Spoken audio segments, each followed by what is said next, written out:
Hello guys, how are you? I'm Hardeep Singh. Welcome back to your own YouTube channel. IELTS updates and recent exams. For more updates related to recent IELTS exam writing test topics, listening, reading, practice test, and speaking, you can guesswork. Please guys participate in everyday listening and reading practice test to achieve your desired band score in your actual IELTS exam. Please hit the like and subscribe button. Press the bell icon for the upcoming notifications. Don't forget like, subscribe and share my YouTube channel and my Facebook page, IELTS updates and recent exams. Part 1. You will hear a telephone conversation between a woman and a man who works for a holiday company about a holiday she would like to go on. First, you have some time to look at questions 1 to 6.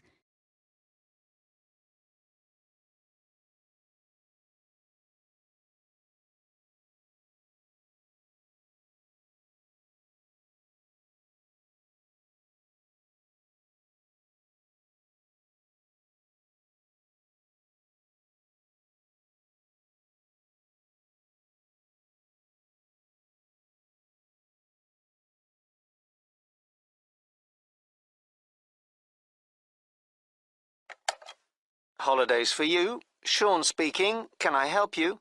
Oh, hi. I've been looking at your website. I'm interested in a cycling holiday in Austria in April. We have 2 trips in April. One lasts 14 days and the other 10 days. I think the 10-day trip is better. So let's see. I've got a calendar here. What are the dates? Well, that trip is in the middle of the month. It starts on the 17th of April and it finishes on the 27th. That suits me. I can't leave work before the 10th of April. Let me see if there are any spaces. Is it just for yourself? Myself and my sister, so 2 of us. Yes, we have spaces. Is it a big group? At the moment, there are 12 people booked on this trip, and with you 2, that will be 14. The maximum number is 16, so it's almost fully booked. We can't go over that because it's hard to keep a larger group together. I need to check that I'm fit enough for this, but the distances look okay. The website says we'll ride approximately 45 kilometres a day. Is that right? That's correct, and I've got the exact distances here. It really depends on which part of the trip. Some days are only 35 kilometres, and some are more, but you'll never have to cycle more than 50 kilometres in one day. Oh, okay. I can manage that. And we stay in hotels? Yes, they all have restaurants, and the rooms have ensuite facilities. And do they have pools? It's how I relax after a long day. There is a swimming pool in a few of the hotels, but none of them has a gym. I don't think we'll need a gym after all that cycling. I'd better find out how much the holiday costs before I get too excited. Including flights, it's £1,177 for one person. Oh, we'll book our own flights on the internet. That's just £1,013 then. And we can book insurance for you if you want. And which meals are included in that price? Well, breakfast, of course, and the hotels will provide you with a packed lunch each day. We do stop during the afternoon in a village somewhere for a rest, so any snacks you buy then are extra. Then dinner will be in the hotel every evening, and that's included in the price of the holiday. Before you hear the rest of the conversation, you have some time to look at questions 7 to 10.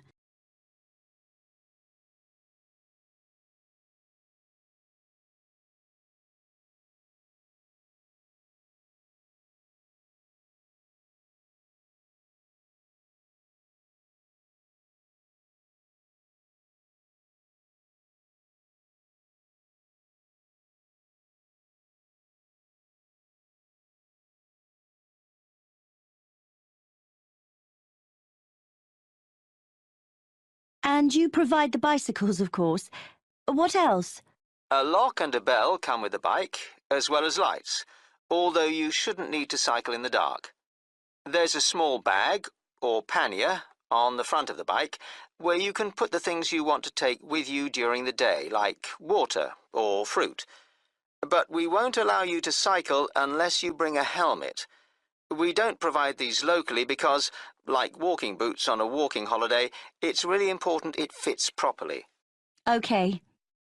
If there's any special gear you need for your holiday, we recommend a particular website and you can get a discount by quoting your booking reference. Great. What is it? It's www.ballantine.com.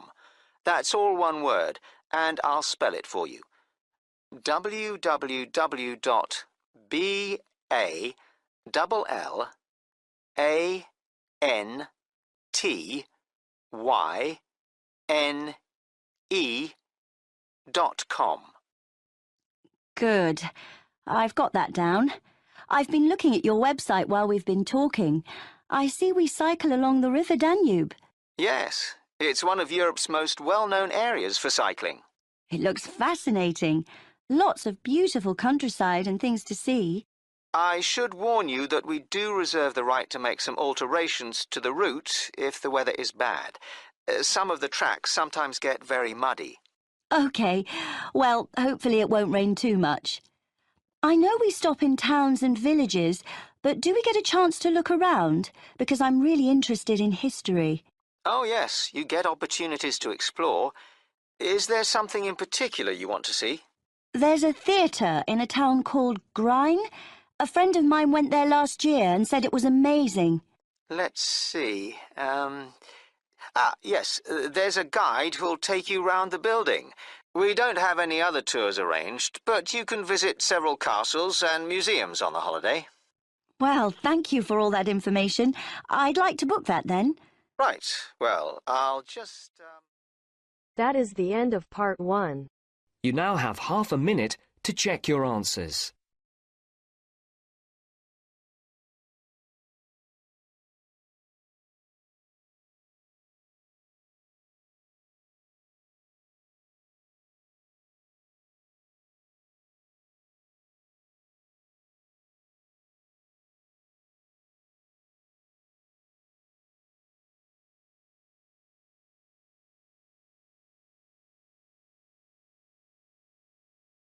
Now turns to part 2. You will hear someone talking on the radio about food and restaurants in the local area. First, you have some time to look at questions 11 to 14.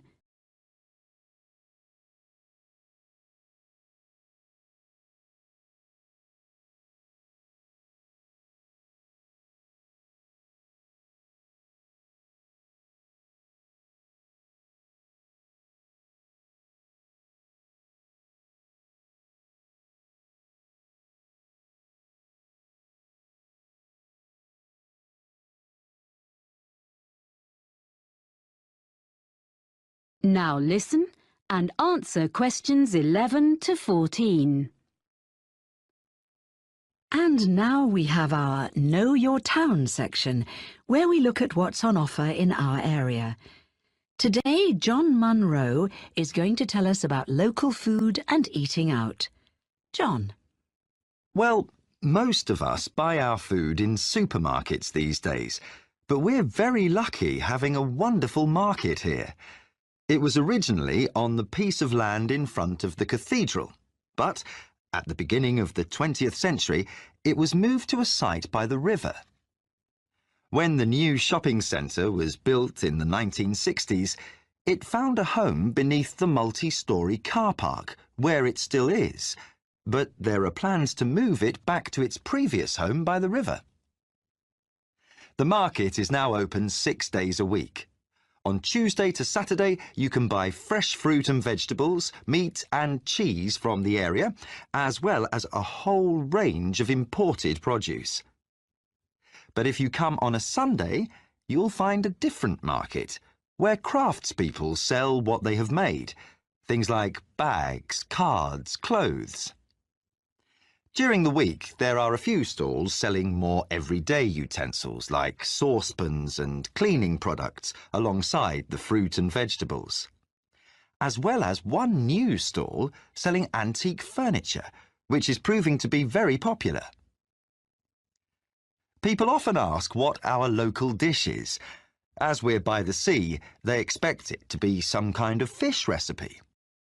Our fish is good, of course, but there isn't one particular dish that stands out.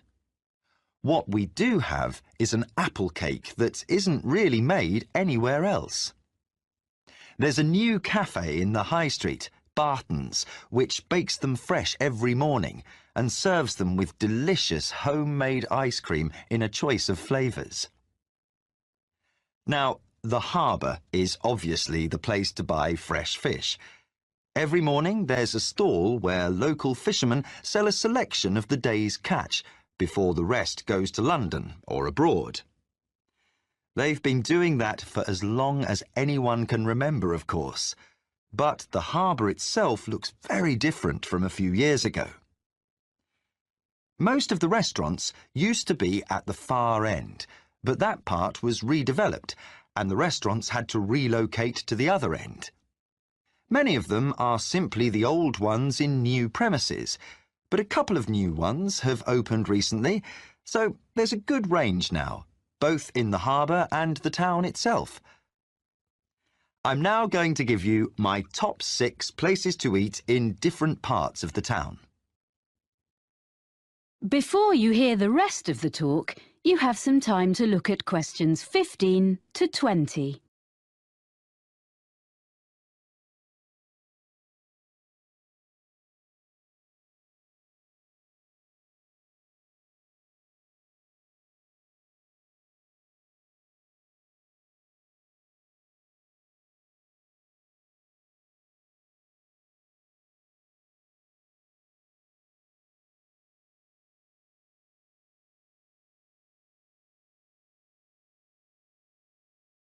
Now listen and answer questions 15 to 20.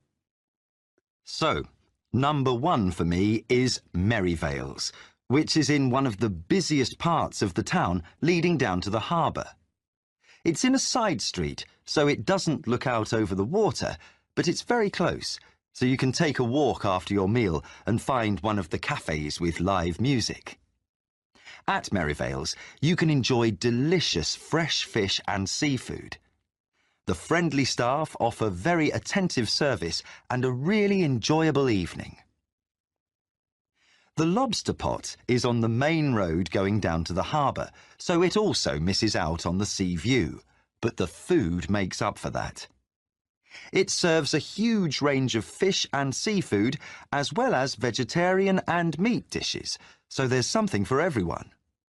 Prices are from mid-range to fairly expensive, so it's really only for a special occasion. Elliot's is in the city centre and is a very upmarket restaurant in the evening, but during the day it serves lunch and coffee. It's on the 20th floor above some offices, and it's a great place to sit for a while, as you can see most of the city spread out from there. It does get very busy though, and you may have to wait to be served. Not far from the city centre is the Cabin, which is on the canal bank. You can't park your car there. It's a 15-minute walk from the nearest car park, but it's very peaceful. A good place to relax away from the traffic. It's not cheap, but it's an ideal place for a long lunch. The Olive Tree is a family-run restaurant in the city centre offering beautifully prepared Greek dishes. It's well known locally and very popular. Service can be slow when it's busy, as all the food is freshly made. There's plenty of room, and on Friday and Saturday nights, the wooden floors resound with live music and dancing, which is certainly worth going for. The last place I want to recommend has only just opened in a converted school building. The old school restaurant has been very cleverly renovated. The use of mirrors, plants and the colours on the walls makes you feel as though you're in a large garden instead of the city centre. There are only a few dishes on the menu, but they change every day. So, Tanya, That is the end of part 2. You now have half a minute to check your answers.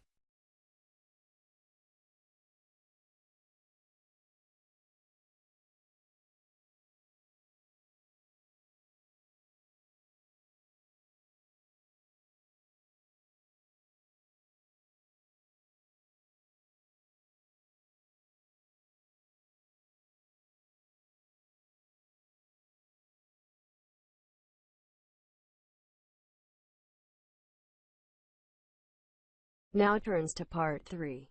You will hear two students discussing a science project. First, you have some time to look at questions 21 to 25.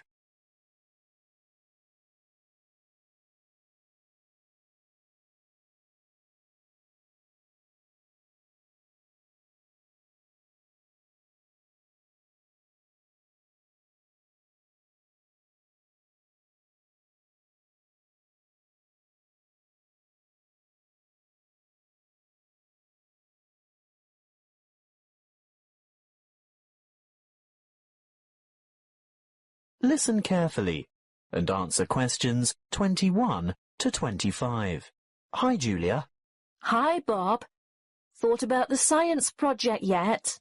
Which one? The presentations are scheduled for next month.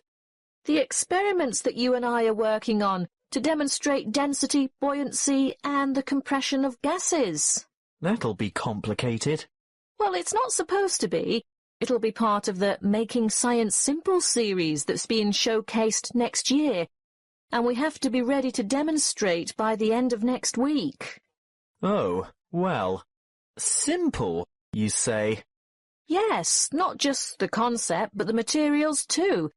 We have to use cheap, readily available common items. Expensive lab equipment is out of the question. I remember something about using recycled or throwaway items if possible. Anything portable that we can bring into the lab. That's right. Well, any ideas for the project? What about the classic Cartesian diver? Is that the same as a Cartesian devil? The invention named after the famous French physicist René Descartes. Yes. A long time ago, superstitious people labelled it that because they couldn't comprehend the scientific principles it demonstrated. They thought it was black magic. How shall we do it? By keeping it as simple, transparent and economical as possible. So, to start with... Open your pencil case and let's have a look. You haven't got any... Any what? Paper clips. Oh... There are lots of them in the bottom of my bag. They slip off my papers and collect in the bottom. Look, here's half a dozen. But they're all big metal ones. I want little ones.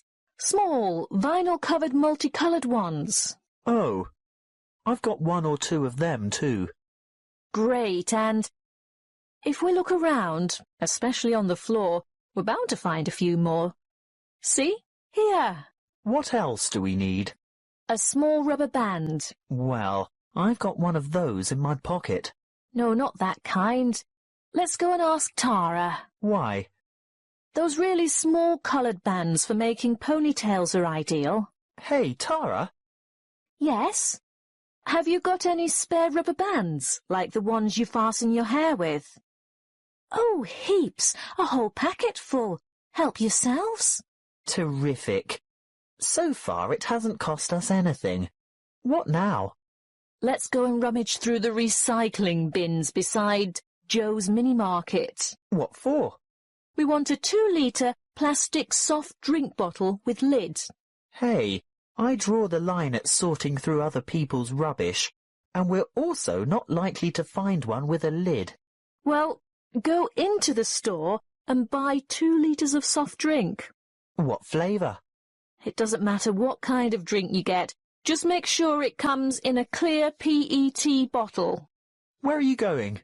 To the cafeteria behind the resource centre. What for? I'm after some straws. I can get them from the shop when I buy the drink. No, I've seen theirs. They're the waxed paper ones. We need clear plastic, and I know they've got them in the cafeteria. I'll also see if I can get a tall plastic cup from there. Good luck.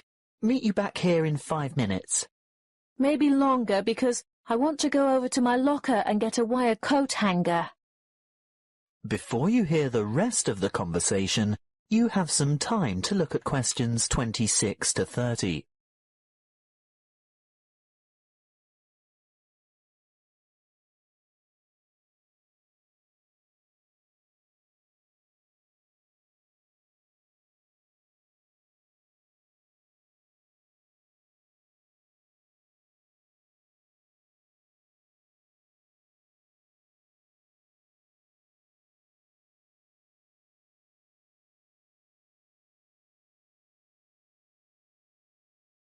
Now listen and answer questions 26 to 30. Right. Have we got everything now? I think so. I've got extras of most things, so don't worry if this doesn't work first time. OK. Assembly. Step 1. Take a straw and fold it in two. No, not like that. These plastic ones are quite hard to fold. Try pinching it in the middle. That should make it easier to bend. You may even have to bite it, but not too hard. You want a sharp crease, but you don't want to break it. How's this? Good. Now, second step. Wrap a rubber band several times around the ends to hold them together. Then? Add weight to the diver. So, this straw is the diver? Yes. See how I'm pulling the outside end of a paperclip out a bit? Now, hook the part I bent out into the rubber band that's holding the straw together. No, not that way. It'll fall off. That's right. Turn it over. Now, hook 2 or 3 more paper clips on. It's hard to say how many we'll need. The idea is to get the diver to be almost all the way submerged, but not quite. We can put it in this tall cup of water to test it. What do you think? Too buoyant? Add another paperclip? I think so. OK, on to the next step. Have you got the empty bottle? Not quite. What do you mean? Well, it's not quite empty. Pour some into this cup for later. Good. Now, fill the bottle with water all the way to the top, and we'll gently lower the diver in. Great. Now put the cap back on. And then?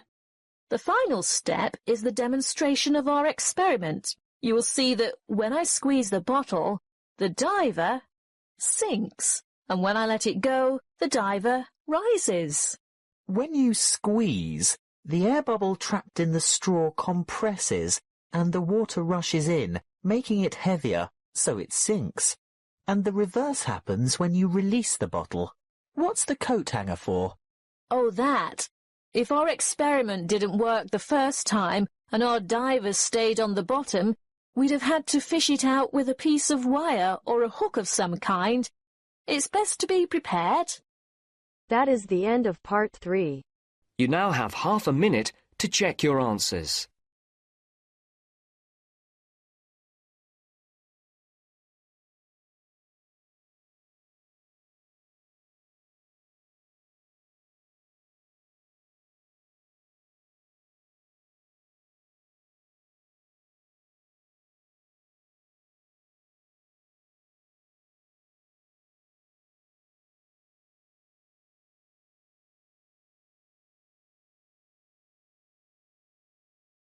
Now turns to part 4.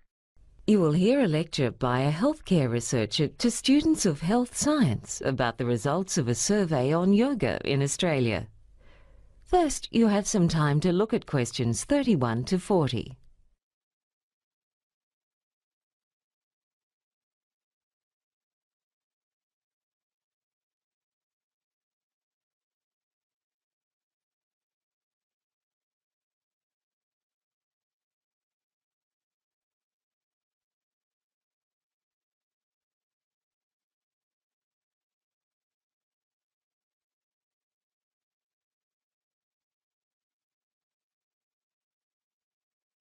Now listen and answer questions 31 to 40. Good afternoon, everyone. In today's lecture, I'm going to present some of the findings of the largest and most comprehensive survey of yoga practice ever conducted in Australia. The objectives of this survey were to investigate the characteristics of people who practice yoga in this country, the styles and techniques of yoga that are practiced, how often people practice yoga, the reasons why they do yoga, and the perceived benefits of yoga practice. It is our hope that the findings of this survey will be of help to both teachers and students of yoga in this country and abroad, as well as to healthcare practitioners. Prior to our study, no nationwide research had been conducted into the topic. Our research team decided to do a web-based survey so that we would reach the maximum possible number of people all around the country, and also due to our funding limitations. The survey was promoted through yoga schools, the media, and by word of mouth. Eventually, almost 4,000 people responded to the survey, which took about 30 minutes to complete. About 1/3 of the people who filled in the survey were yoga teachers. The other 2/3 were yoga students. Overall, 85% of the respondents were women. Yoga means different things to different people, and reflecting its diversity, there are many types of yoga. Our survey found that it is males and younger people who are more attracted to some of the physically more demanding styles of yoga that have gained in popularity in the West over the past 2 decades, whereas older age groups went for more relaxing styles. Apart from providing exercise, yoga can also be a form of therapy, meditation, or a spiritual path. Government agencies have found that around 2% of the adult population practice yoga to a greater or lesser extent, with a much lower participation rate for people who have not yet turned 18. Both their research and our survey found that the age group with the highest participation rate in yoga classes is the 35 to 44-year-old group. There has been a slight decline recently in the popularity of yoga. However, this was in the context of a reduction in physical activities overall among the Australian population. A major reason for this trend is not the rise in the popularity of junk food, but because more and more people are playing computer games. 56% of the yoga students who responded to our survey attend class once or twice a week. In contrast, and not surprisingly, the same percentage of the yoga teachers in our survey said they taught or practiced yoga between 5 and 7 times per week. Most people initially take up yoga to improve their health and fitness, with an emphasis on flexibility and strength, but also in order to reduce stress or as a treatment for a physical problem, particularly for a bad back. Many of the respondents to our survey stated that their reasons for doing yoga changed after they started doing regular practice, with more than half claiming that they keep at it for their personal development, which could be interpreted in a variety of ways. Although overall yoga promotes physical and mental health, it can cause damage if not done properly, and care needs to be taken with inverted postures such as the headstand and shoulder stand, as well as with the lotus position, which is the cross-legged position that is commonly associated with yoga and meditation. A common admission in the survey among those who had sustained injuries was that they had pushed themselves too hard. Far less frequently, teachers were said to have caused injuries by pushing students too hard. A large number of our survey respondents reported that they work in healthcare occupations, and for most of the yoga teachers, teaching yoga is not their only source of income. Among the students, the most common healthcare occupation is nursing, whereas among teachers, the largest group worked as massage therapists. Many also worked as nurses, psychologists, and practitioners of alternative medicine. In the survey, we also looked at incomes. We didn't ask for individual incomes, but household incomes. That is, the total income of all the people that survey respondents lived with. We found that around 3/4 of the students and 60% of the teachers have a household income above $50,000 per year, whereas just 9% of the students are on an annual household income below $30,000. 1 in 5 of the teachers belong to this group. It would seem that being a yoga teacher is not a path to riches. Yoga itself isn't that expensive, with the average person spending just under $100 a month on yoga practice and accessories. Overall, yoga was found to have a positive impact on people's lives, with a clear majority concluding that their physical, mental and emotional health, as well as their relationships, were better or much better than before they started doing yoga. That is the end of part 4. You now have half a minute to check your answers. So guys, don't forget like, subscribe and share my YouTube channel and my Facebook page, IELTS updates and recent exams. For more updates related to recent IELTS exam writing test topics, listening, reading, practice test and speaking, you got guesswork. Please guys, participate in everyday new IELTS listening and reading practice tests to achieve your desired band score in your actual IELTS exam. For more IELTS material, visit my official website www.ieltsupdatesandrecentexams.com. The link is given below in the description. If you need PDF files of latest IELTS material, then please join my Telegram channel. So guys, please write your score below the comment section. Again, thanks for listening. God bless you all guys. Stay tuned, stay safe.